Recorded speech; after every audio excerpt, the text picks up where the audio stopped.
Greetings Canada, this is Craig reporting for Canada's Smartest IT. Today I'm in beautiful Calgary, Alberta, Canada to talk to Mike Morley and his team from Matrix Solutions. Here's my interview.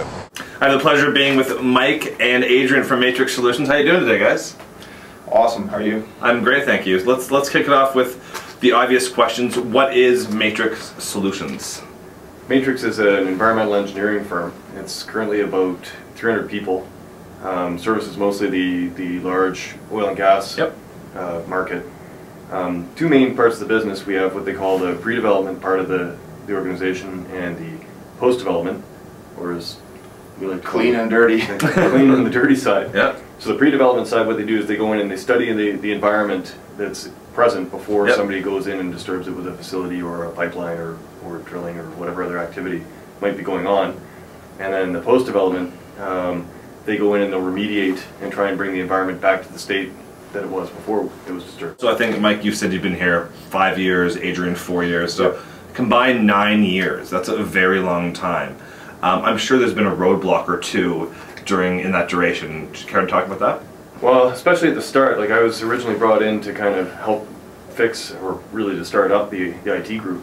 And at that time it was really sort of the company had grown from fairly small firm to about 80 people when I got involved, and now it's 300, and that's only huge in 5 years. 400%. Yeah. So yeah, the managing that growth and trying to get ahead of it fast enough to get an infrastructure in place that was robust enough and agile enough to support the growing needs of the business was pretty challenging.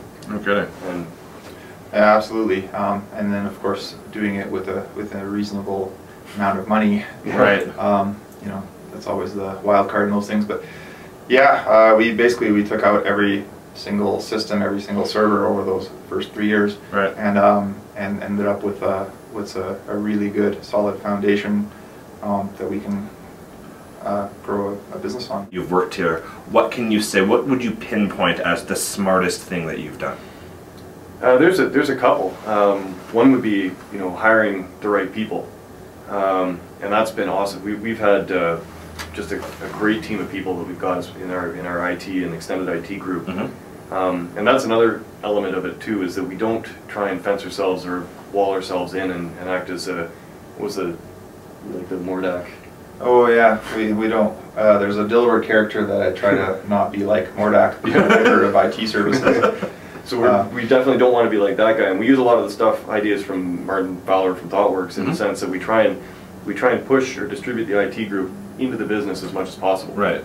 And we also hire people less for maybe their training and background, more for their people skills and personality and presumed intelligence. Right.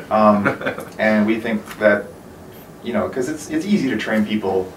For technical skills, it might take some time, but it's easy to do. You can do that to just about anybody. Right. People skills, they're very difficult to change. So we've got a very good core team of IT guys and a good extended team when we factor in all the people in the business units. That goes to what I believe is a wow factor. Is define the IT department for me. Who's in the IT department? Right. Yeah. Well, what we try and do is we try and we'll get everybody involved as much as we can. It's sort of the philosophy that everybody here who works at the company is a programmer in some way. Right. Especially these days, with the mashups and everything else. So, for example, our accounting manager is the system administrator for the accounting system. So all of the requests and things associated with that system go to her first. Right. If she needs to engage, of course we have specialists like Adrian and Dave Stalker, for example, who are specialists in the infrastructure database sides. Mike Fraser, for example. Yep. If it's a problem that requires engaging those guys, she can contact them and bring them into the picture if she needs to. Right. And we do the same thing with the HR system, with the GIS system, to the point where those guys will actually come to our IT meetings. There's got to be a huge trust there when you're getting everyone involved. Our virtualization initiative that started a couple years ago, I didn't even make a pitch for it. I just said, this is a good idea. Yeah, this I'm makes going to sense. start doing it. We'll do it. And eventually it was done, and there was no formalized.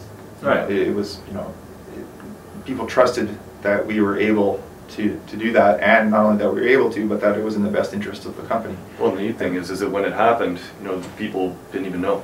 Right. It was great. It was done so smoothly and so efficiently we cut over, and then the wild thing is in terms of the business savings, as probably everybody, many people know, of course, you cut down the power requirements, the number of servers, everything else, huge business value, and it allows us to build an agile platform for the company to just clutch. Yeah. It really helps for the development guys, because now they want a server where we can have something up in an hour, without giving it too much thought.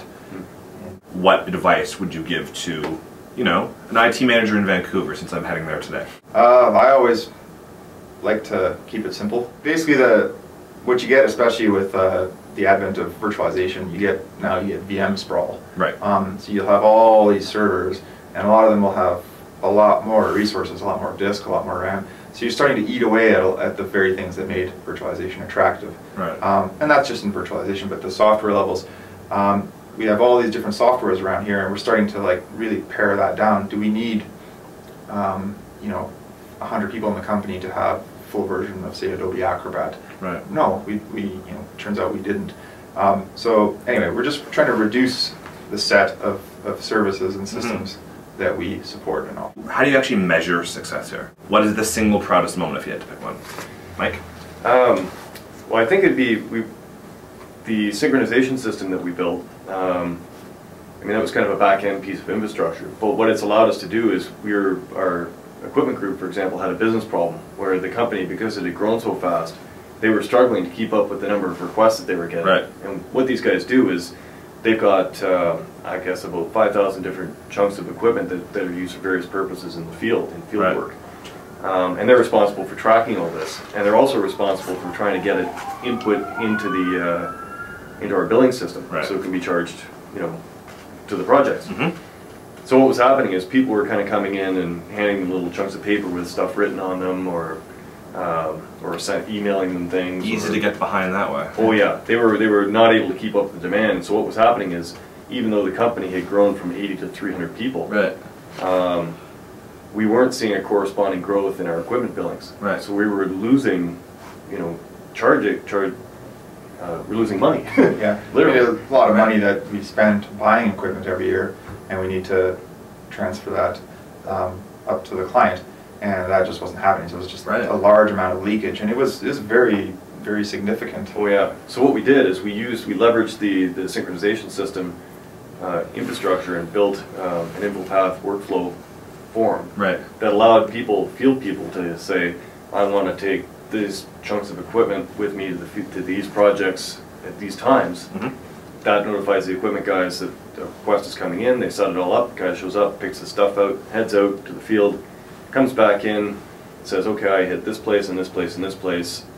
That gets submitted back submits the form back to the equipment guys who say, yeah, that's good, and that submits the billing directly into the accounting system. Right. Yeah, just automated all those parts that were so error prone. And it's just a poster child for process automation. Well, the neat thing about that one was, and the wow factor comes in, is that is a project whereby as soon as we turned that thing on, you saw our billings for the equipment group go from flatline to in line with the growth of the company. So that was an absolutely measurable impact we had. So talk about measuring success, absolutely. Yeah. Well, thanks so much, guys. It's been a pleasure to talk to you, and we look forward to following up with you very soon.